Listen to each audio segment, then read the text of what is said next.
What's up YouTube, this is GroudonEmpire and I am here for another episode of my Pokemon Omega Ruby and Alpha Sapphire Rating Battle Spot Single Laddering Series, where I take on the online ladder in singles, which is 3 versus 3, and as an experienced player that got 1900s plus in X and Y, my goal in this series is to provide high level commentary and gameplay for all of us to benefit from and to become better players.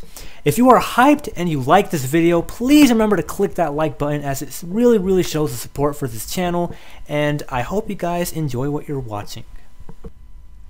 Alright, so we are back for another episode of this little laddering thing that I'm doing, and we're using the same team with Porygon-Z, Zapdos, Azumarill, Garchomp, Blaziken, and Garchomp. What the hell? Blaziken and Raikou. And we're gonna see probably the last one. I don't know, we never know, because if this is not a good recording, I'm not gonna upload, so it's whatever. Anyways, I'm just going to get their team, and great, awesome. So what I'm gonna do right now is alright, so I'll look at their team. Oh man, I hate this team. It has an Infernape lead. It has the Infernape lead. Oh my goodness. Alright, so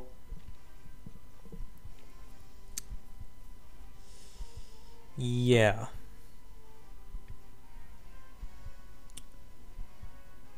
Okay. Alright, so my team ain't prepared for this. Alright, well, I feel like it's in my best interest to start off with the Porygon-Z. No matter what my opponent starts off with, I think it's in my best interest. And if I see a Ferrothorn, I'll go out into Zapdos. If I see a Klefki, I can go out into Raikou, actually. And I feel like Zapdos can take care of Crocodile and Salamence and Ferrothorn and the Jellicent. Raikou can do the same thing to the Jellicent, and it can take care of the Klefki. It's a very reliable way to deal with Klefki, actually, guys, if you didn't know. If it's Swagger, then it's a problem. But I mean, if you get a substitute up and you're not Swaggered, or you don't deal with confusion hacks, you can Calm Mind on it if it's not toxic. If it's the toxic variant, you might be in trouble though. So looking from his team, it looks like it's the toxic variant. If it's the toxic variant, then I think I want to have a Mega Blaziken. You know what? I'm going to have Blaziken on my team. I'm gonna have Blaziken. We're gonna bring Blaziken. I really wanted to bring Raikou, because I freaking love Raikou, but I'm not gonna predict my opponent to be a low ladder, like a low level player. I'm gonna predict him to actually use a high level set, you know, toxic substitute, instead of the typical. Not typical, it's not typical. Typical is toxic substitute, but the annoying set is Thunder Wave swag play, right? So I'm not going to predict him to be that annoying set. I'm going to predict him to be the toxic set. And right now what I'm going to do is, I mean, I can save this thing for a lot of other Pokemon. I'm just going to go straight out into my Zapdos, because Zapdos is extremely good versus my opponent's team, and I don't want to die to a Gyro Ball, because trust me guys, Porygon-Z dies to Gyro Ball, and you can't 2-hit KO a Ferrothorn, so it's whatever. Yeah, and next turn, I mean, I can go for a Heat Wave, but my opponent, they might go out into the Infernape, so that's not a good time. Heat Wave is my best move though, because we're not going to do any over predictions. There's no reason to make any crazy predictions. He might go out into Infernape, you know what, fine, or he goes out into Salamence. He's gonna faint, so it's like, that's not a good move. And I brought Blaziken, so it's like I can deal with Ferrothorn. It's not like I can't deal with it. And I was gonna go for Hidden Power Ice, predicting a switch to the Crocodile, but I was like, yo, what if he switches out into Infernape, right? So it was like, I'd rather just go for the Heat Wave. Next turn I'm gonna go for a Hidden Power Ice. He's probably gonna go for, now he's gonna switch out into the Infernape. No, that's not an Infernape. That's a freaking Clef. Oh my god.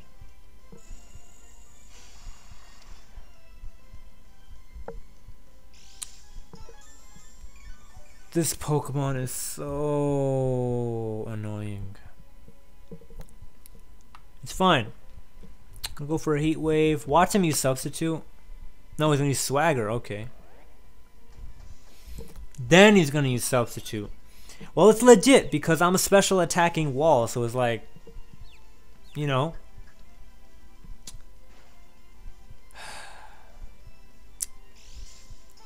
It's annoying. I'm not gonna lie. It's extremely annoying, but it's legit. I mean, I could have went out into Blaziken, but then if I hit myself, yo, I'd be done. And he can substitute if I switch out, so like I don't want to switch out because of that. We just gotta hope that Swagger doesn't destroy me. It's hacks, really. Oh, well, it's still hacks because Heat Wave is 90% accuracy, so it's like, we gotta deal with hacks, you know. But it's a legit strategy. It's not like, I mean, it's not the most reliable.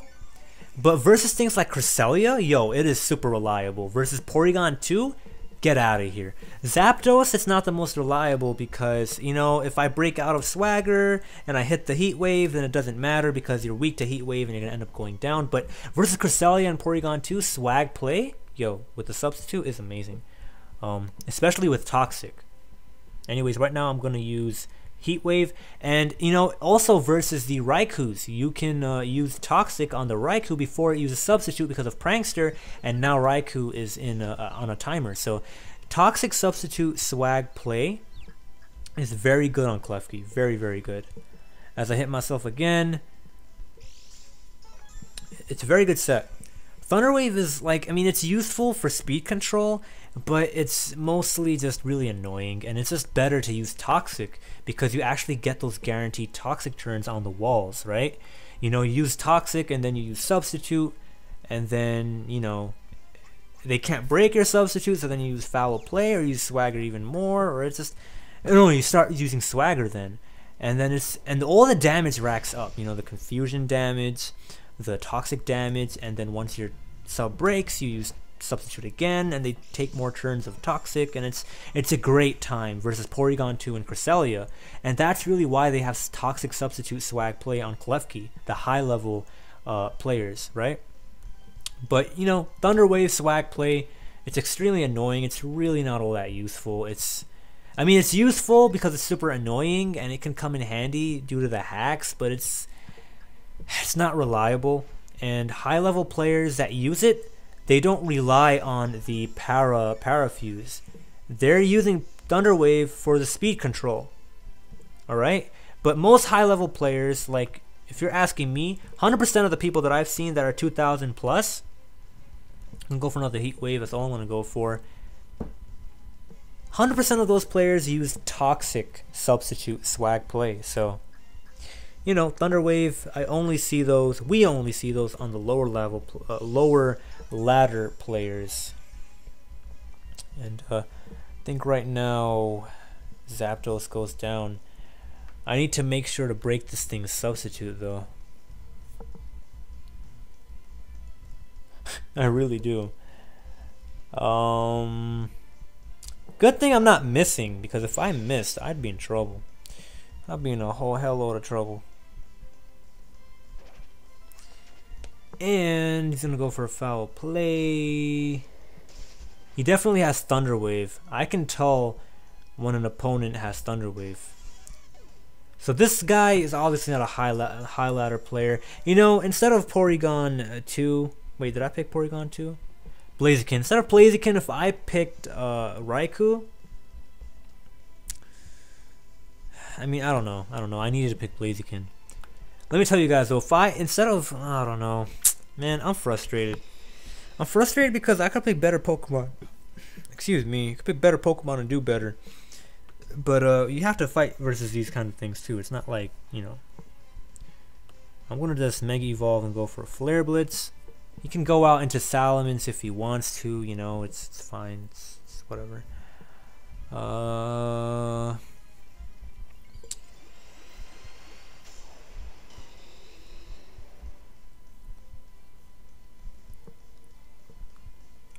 He's gonna go for the Thunder Wave. That's gonna suck a lot. I hate that.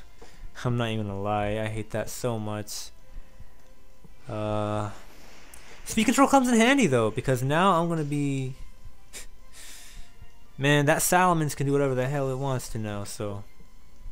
There's nothing wrong with it, right? It's a strategy. And I can't switch out either.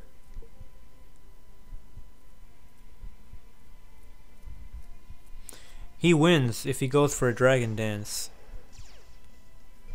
I mean, he might still win even if he doesn't go for a Dragon Dance, because I can't one-shot. I mean, I'm Choice Scarfed, so I can't one-shot the Ferrothorn anyway. I'm gonna go for a high jump kick. We'll see what happens. He's gonna Mega Evolve and he's gonna whoop me. Pretty sure that's what's gonna happen.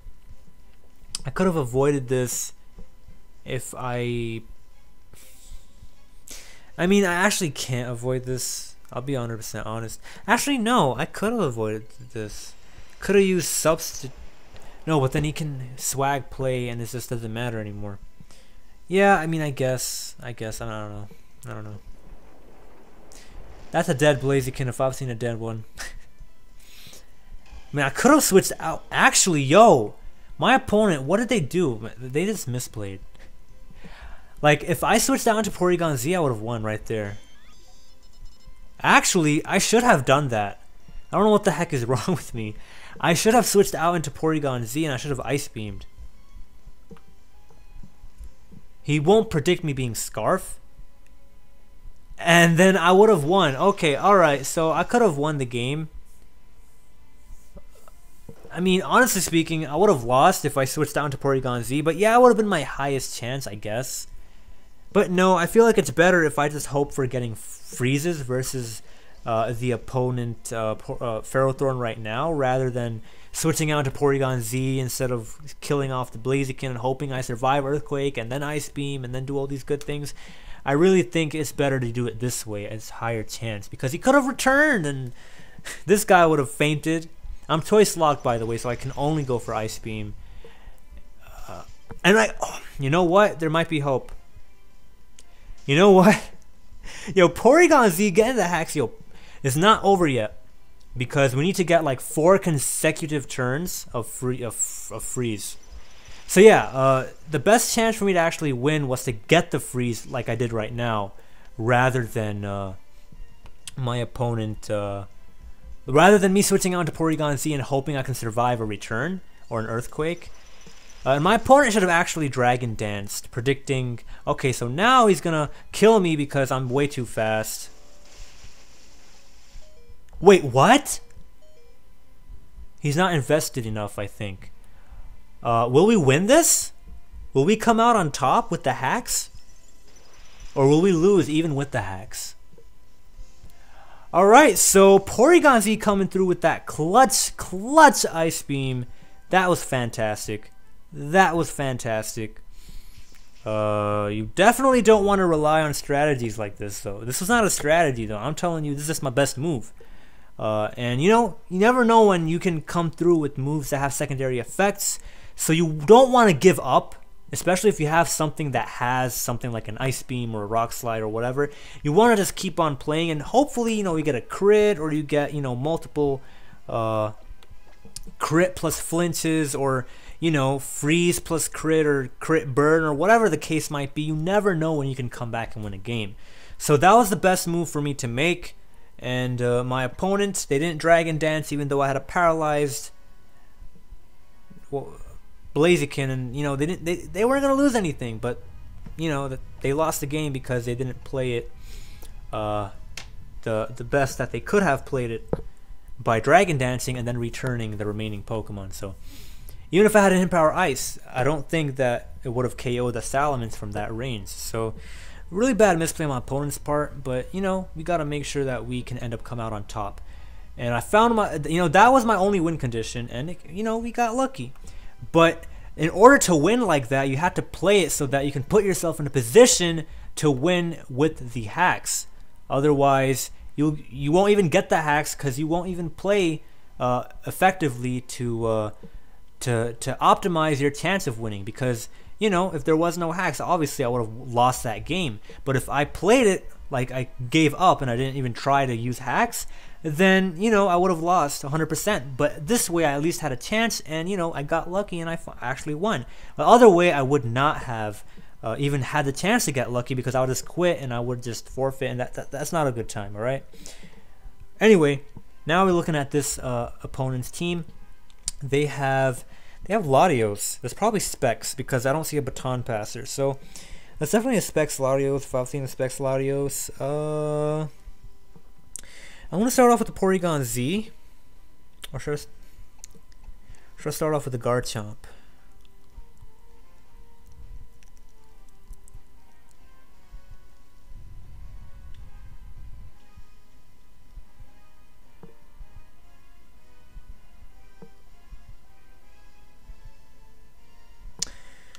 I think Porygon-Z puts in a ton of work.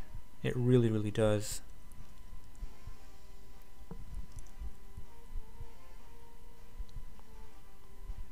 Alternatively, Blaziken whops 4 Pokemon on my opponent's team. And it's like, you know what? Porygon-Z lead, and then Blaziken to deal with like 4 of the Pokemon. But then I need Blaziken for that. No. I'm going to have Blaziken, and I'm going to have Zapdos. Because I feel like that's my best chance of winning. And hopefully Porygon-Z can take down the Latios. If Porygon-Z can take down the Latios, I'm going to be in great, fantastic shape. And I think the best move to lock myself into would actually be Dark Pulse.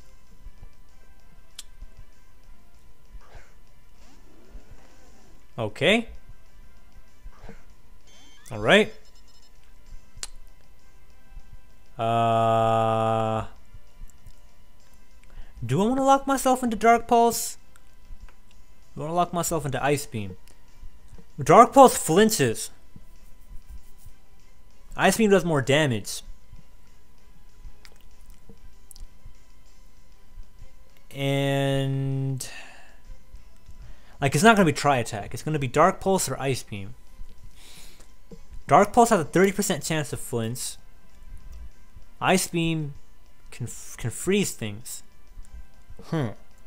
But you see, if he switches out into Aegislash, I can't switch out into anything. So, you know what? I might just Dark Pulse.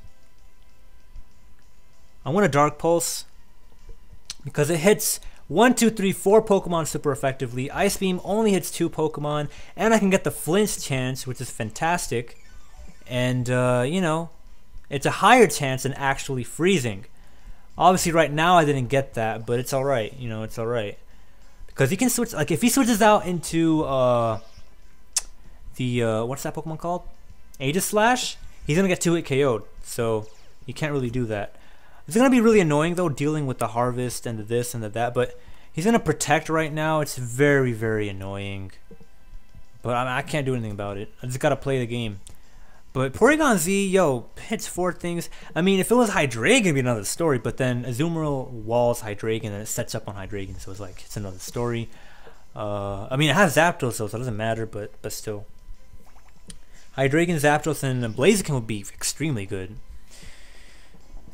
Actually, arguably, Hydreigon is better than Porygon-Z. But, you know, we're using Porygon-Z, so who cares? Dark Pulse, if I can get a flinch, I'll be in great shape. Actually, not necessarily, because he has Protect, and he has this stupid berry thingy.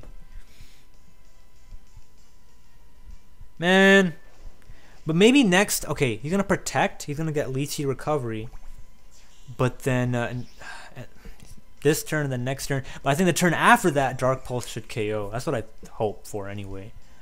I really, really hope. Darn, that did 20 damage. Aaron, son. I hope it doesn't switch out into Azumarill. Hope it didn't bring Azumarill. I'm pretty sure Dark Pulse next turn should KO. If it doesn't, I'll be sad. Because I want to get KO'd. Because I'll lose 20 HP per turn.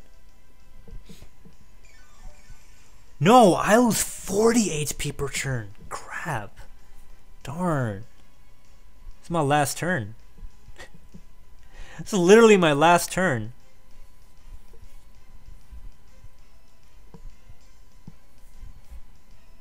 Wow. Wow, this is literally my last turn. If I can get to plus...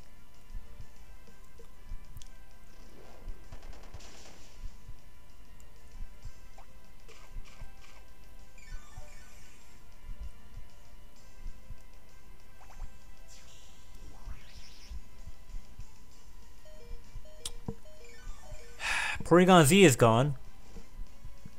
That's unfortunate.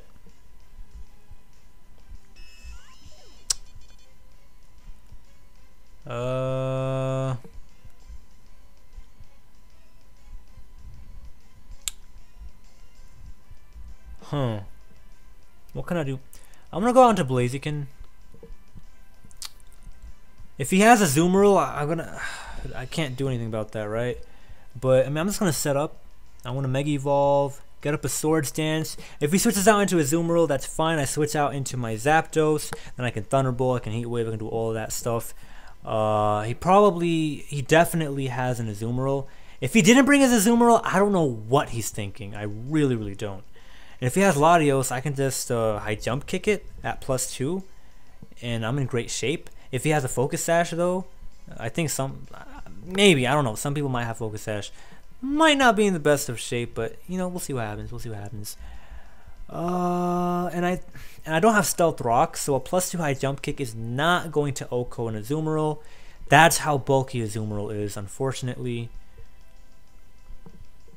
I think after Stealth, yeah. That's unfortunate. Yeah.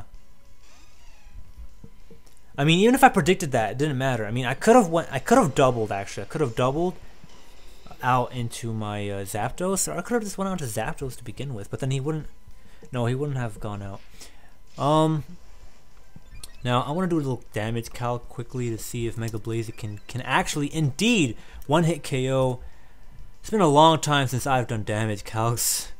I want to see if he can actually OHKO. The Azumarill, the Assault Vest variant with high jump kick. Yeah, I need Stealth Rock in order to actually KO it, so that's unfortunate. I'm going to switch out into Zapdos. That is my best move. Unfortunately. You know, I really wish that I made the double. The double would have been my best move, but that's just way too much. That's way too much predicting and stuff like that. Next turn, I'm just going to go for a Heat Wave, because I think that's my best move. Go for a Heat Wave, predicting him to switch out. He has to switch out into the Trevenant. Again, guys, the reason I didn't do this earlier, if he has Mega Gengar, I'm doomed, so it's like, whatever. The reason I didn't do this last turn is because, you know, he could have easily just switched out into something like, I don't know, Latios or something, I don't know. He would have switched out into something and I wouldn't have a good time, so that's basically why. If he has Latios and Azumarill, good freaking job for my opponent. That's a Gengar. I know a Gengar when I see one. That is definitely a Gengar. I want to go on to Blaziken right now. And he's probably going to Sludge Bomb me. But, you know, it's fine. I mean, it's not completely fine, but, you know. Put me to sleep? Oh, he's going to use Hex. Well, that's a dead me. Yeah, Azumarill and Gengar are way too good. Like, together? That's crazy. Yeah, there's literally nothing I could have done to win this. What do I do? Protect? There's no point. There's no point in protecting. I lost this game. I actually lost this game, guys. So yeah, quick recap. Oh, he's in a Destiny Bond. Really? Are you kidding me? Why would you Destiny Bond? Wait, whoa. Is my opponent choking like there's no... What? Yo, I am gonna Flare Blitz right now. Why isn't he hexing? Why does he have Shadow Ball and Hypnosis? Why doesn't he have Hex?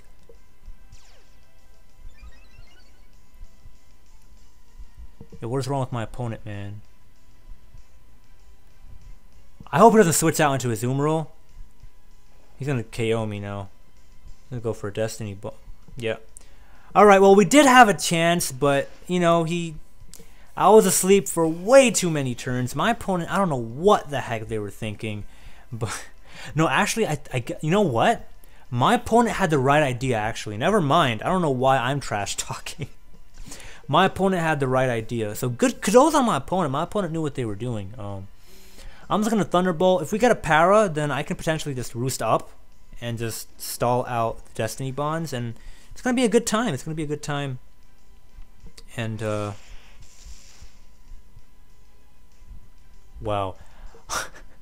Wow.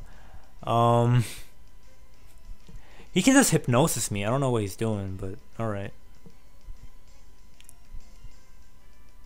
Yeah, I can get a Para, and I'll be in great shape.